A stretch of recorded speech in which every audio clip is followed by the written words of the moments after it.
The 2025 anime landscape has been nothing short of seismic, with genre-defying storytelling, record-breaking animation, and franchise-defining character arcs that have left fans breathless week after week. As award season descends upon the anime world, Crunchyroll's highly anticipated Anime of the Year nominations have finally dropped, and they are absolutely stacked. From surprise critical darlings to returning titans, this year's contenders have left Solo Leveling fans biting their nails. For months, Solo Leveling was considered the heady favorite.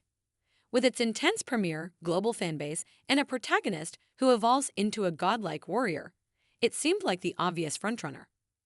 But a stunning surge in last-minute contenders and storytelling masterclasses from unexpected series have changed everything. Here's a deep dive into the nominees, why the field is tighter than ever, and why Jinwoo and company might walk away empty-handed. 1. The frontrunner that was what happened to Solo Leveling's dominance. In January 2024, when Solo Leveling premiered, it detonated onto the anime scene like a bomb. The long-awaited adaptation of Chugon's legendary manhwa had been brewing in the fandom cauldron for years, and fans were primed for greatness. With A1 Pictures at the helm, the fight sequences were dazzling, the soundtrack thunderous, and the pacing electric. The first 6 episodes were near flawless, propelling Solo Leveling into early talks for Anime of the Year. Twitter, or X, rather, trended with hashtag Arise and hashtag Shadow Monarch Weekly. But somewhere around episode 8, a subtle shift began. The pacing slowed, the exposition swelled, and while the animation never dipped, newer anime began catching fire. By the time Solo Leveling's final arc hit screens, other contenders had already created deeply emotional, layered finales that critics praised as anime history. Solo Leveling delivered a visual spectacle, but for some, it lacked the emotional resonance and narrative nuance of its competitors. 2. The nominees, who is challenging the king. Here are the Anime of the Year 2025 nominees that have made Solo Leveling fans sweat. Frieren. Beyond Journey's End, Season 2. The quiet fantasy masterpiece has cemented itself as one of the most mature, emotionally resonant anime of the decade. Frieren continues to subvert traditional fantasy tropes by focusing on the aftermath of the adventure, not the journey itself. Season 2 expanded on the philosophical depths of mortality, legacy, and time in ways that left audiences weeping. Critics have compared it to Mushishi and Natsume's Book of Friends, but with even more emotional payoff. It's introspective, poetic, and visually breathtaking. If there's any anime with the emotional gravitas to dethrone Solo Leveling, it's this. B. Attack on Titan. The Final Chapters. Conclusion. This one needs no introduction. A juggernaut finally finished its brutal, decade-long tale in 2024.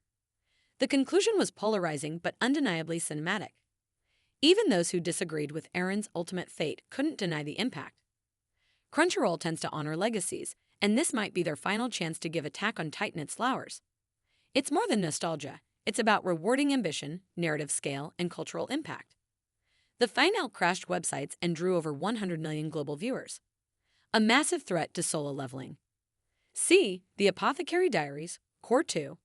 No one expected this one. A palace intrigue meets medical mystery, The Apothecary Diaries gained momentum thanks to its clever writing and spellbinding lead, Mao Mao.